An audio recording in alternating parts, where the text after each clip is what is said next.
প্রিয় ছাত্রছাত্রীরা, আজকে আমি তোমাদের কেবিএর মাধ্যমে ক্লাস 9 এর ইতিহাসের যে সমস্ত প্রশ্নগুলো দেওয়া হয়েছে সেকেন্ড সামেটিভের জন্য অর্থাৎ দ্বিতীয় পর্যায়ক্রমিক মূল্যায়নের জন্য school number 14 page number 16 primary প্রশ্নবিচিত্রা 2025 সালের সেখানে বিভাগ ক, খ এবং গ এর যে প্রশ্নগুলো আছে এই তিনটে বিভাগের সমস্ত প্রশ্নের উত্তর আমরা আলোচনা করবো আজকে এই ভিডিওর মাধ্যমে।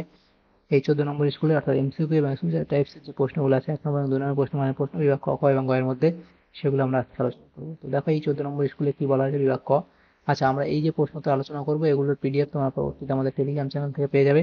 ডেসক্রিপশনে আমাদের টেলিগ্রাম চ্যানেলের লিংক দেওয়া হচ্ছে, সেখান থেকে তোমরা আমাদের টেলিগ্রাম চ্যানেলে যুক্ত হতে পারো। বিভাগ কতে যে প্রশ্নগুলো আছে দেখো 8টা প্রশ্ন আছে, 1 নম্বর করে দেওয়া হয়েছে, এখানে 8 নম্বর নম্বর বিভাজন করা হয়েছে। একের দাগে বলা হচ্ছে কি সঠিক উত্তরটি নির্বাচন করে দেখো। একের দাগের 1, ক্ষতিপূরণ নীতির দ্বারা স্যাক্সনির উত্তরাংশ পোজেন, থন, ডানজিগ প্রভৃতি লাভ করে। এখানে তোমাদের কোনটা সঠিক হবে? যে অপশনগুলো দেওয়া আছে রাশিয়া, প্রাশিয়া, অস্ট্রিয়া এবং কি বলা আছে ইংল্যান্ড। এখান থেকে তোমাদের যেটা সঠিক হবে সেটা হলো কি, এটা হবে আমাদের এখানে প্রাশিয়া অর্থাৎ অপশন বি। এরপরে প্রশ্ন, ফেব্রুয়ারি বিপ্লবের পর ফ্রান্সে 4 বছরের জন্য রাষ্ট্রপতি নিযুক্ত হন। সেটা হবে অপশন এ অর্থাৎ লুই নেপোলিয়ন। এরপরে কার্বোনারি উদ্যোগে ও সান্তারোসার নেতৃত্বে 1821 খ্রিস্টাব্দে বিদ্রোহ হয়। এটা হবে নেপলসে। এরপরে জার্মানিতে শিল্পায়ন দেরিতে হওয়ার কারণ হলো রাজনৈতিক অনৈক, অপশন সি। এরপরে প্রশ্ন, ইংল্যান্ডে শ্রমিকরা ভোটাধিকার লাভ করে। সেটা হবে 1867 খ্রিস্টাব্দে, অপশন বি। এরপরের প্রশ্ন, আফ্রিকার টিউনিশিয়ায় আধিপত্য প্রতিষ্ঠিত হয়েছিল ফ্রান্সের, অর্থাৎ অপশন সি। এরপরে প্রশ্ন 7 দাগে, রক্তাক্ত রবিবারের ঘটনাটি ঘটেছিল 1905 খ্রিস্টাব্দে, অপশন এ। এরপরে মহামন্দার অবসান ঘটানোর লক্ষ্যে বিশ্ব অর্থনৈতিক সম্মেলন আয়োজিত হয়। সেটা হবে অপশন বি অর্থাৎ লন্ডনে। তাহলে এখানে যে প্রশ্নগুলো ছিল সেগুলো আমরা আলোচনা করে নিলাম, এমসিকিউ টাইপ প্রশ্ন।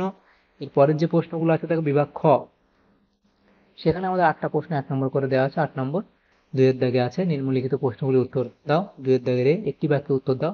প্রথম প্রশ্ন 2 এর দাগের 1 যেটা বলা হয়েছে সেটা কি, সেটা হবে আমাদের এখানে দ্য অর্গানাইজেশন অফ লেবার গ্রন্থটি কার লেখা? এটা হবে লুই ব্লাঙ্কের লেখা। লুই ব্লাঙ্কের লুই ব্লাঙ্কের লেখা। এর পরের প্রশ্ন যেটা বলা হয়েছে 2 এর দাগে, পিচের রাস্তা তৈরির পদ্ধতি কারা আবিষ্কার করেন? পিচের রাস্তা তৈরির পদ্ধতি কারা আবিষ্কার করেন? সেটা হবে জন ম্যাক অ্যাডাম। এরপরে 3 এর দাগে যে প্রশ্ন সেটা বলা হয়েছে সেন্ট জার্মেইন এর সন্ধি কবে স্বাক্ষরিত হয়? তাহলে এটা হবে 1919 সালে 10 সেপ্টেম্বর। এরপরের প্রশ্ন বিয়ের দাগে, সত্য বা মিথ্যা নির্ণয় করো। বিয়ের দাগের 1, হেটাইরিয়া ফিলিকে 1814 খ্রিস্টাব্দে গড়ে ওঠে। এটা এখানে ভুল বলা হয়েছে। এরপরে আফ্রিকার আগাদির বন্দরে রাশিয়া প্যান্থার নামক যুদ্ধ জাহাজ পাঠিয়েছিল। এটাও মিথ্যা। এরপরে 3 এর দাগে বলা আছে রুশ জার প্রথম নিকোলাসের সময় বলশেবিক বিপ্লব সংগঠিত হয়। এটা সত্য বলা হয়েছে। এরপর সি এর দাগে বলা আছে নিম্নলিখিত বিবৃতিগুলির সঙ্গে সঠিক ব্যাখ্যা নির্বাচন করো। সি এর দাগের 1 বিবৃতি বলা হয়েছে ফ্রান্সের চারপাশে একটি শক্তিশালী রাষ্ট্র বেষ্টনী গঠিত হয়। এখানে তোমাদের ব্যাখ্যা 2, এটা সঠিক হবে যে ফ্রান্স যাতে পুনরায় শক্তিশালী হয়ে উঠতে না পারে সেদিকে রাষ্ট্রনায়কগণ দৃষ্টি রেখেছিলেন। এরপরে আমাদের বিবৃতি 2 বলা আছে কি, 2 নম্বর বিবৃতি বলা হয়েছে উগ্র জাতীয়তাবাদ ইউরোপে জাতিগত বৈরিতার সৃষ্টি করে। এখানে তোমাদের যেটা সঠিক হবে, ব্যাখ্যা 3টা সঠিক হবে যে একটি জাতি ইউরোপের অন্য জাতিকে হীন বলে প্রচার চালায়।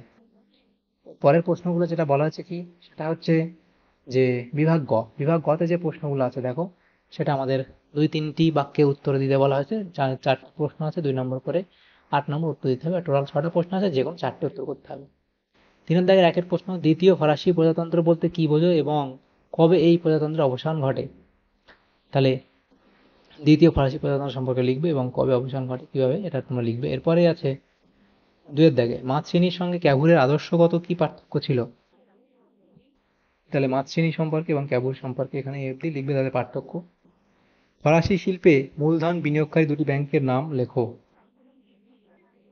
তাহলে ফরাসি শিল্পে মূলধন বিনিয়োগকারী দুটি ব্যাংকের নাম লিখবে। এরপরে দ্বন্দ্বমূলক বাস্তববাদ বলতে কি বোঝো লিখবে কার্ল মার্কস কমিউনিস্ট ম্যানিফেস্টো এবং দাস ক্যাপিটাল নামক দুটি গ্রন্থে তার দার্শনিক তত্ত্বগুলি ব্যাখ্যা করেছেন।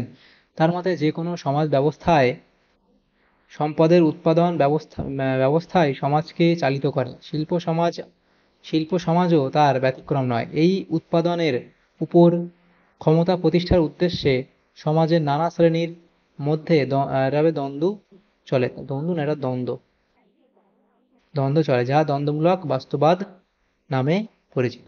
পরের প্রশ্নগুলো আছে দেখো 5 কালো বৃহস্পতিবার কি লিখবে আমেরিকার অর্থনীতিতে 1929 খ্রিস্টাব্দের 24 আগস্ট শেয়ার বাজারে এক বিরাট পতন ঘটে। ওই দিন বৃহস্পতিবার ছিল বলে আমেরিকাবাসী এই দিনটিকে কালো বৃহস্পতিবার বলে চিহ্নিত করে। 6 দাগের প্রশ্ন কি বলা হয়েছে প্রথম বিশ্বযুদ্ধে জার্মানি পূর্ব রণাঙ্গনে কোন কোন যুদ্ধে পরাজিত হয়।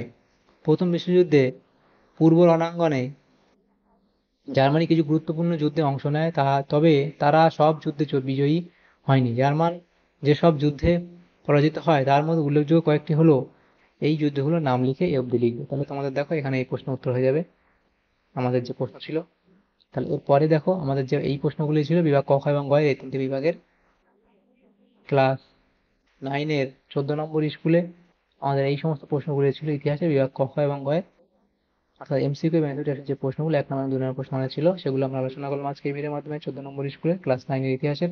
তোমাদের যদি সামান্যতম উপকার এসে থাকে ভিডিওটা অবশ্যই এটা লাইক করবে আর বেশি বেশি করে বন্ধুদের সাথে শেয়ার করবে এবং পরবর্তী যে স্কুলগুলো আছে সেগুলোর প্রশ্ন উত্তর পাওয়ার জন্য অবশ্যই তোমরা আমাদের চ্যানেলটাকে সাবস্ক্রাইব করে রাখবে যারা এখনো আমাদের চ্যানেলটাকে তোমরা সাবস্ক্রাইব করোনি। Thank you, thanks for watching.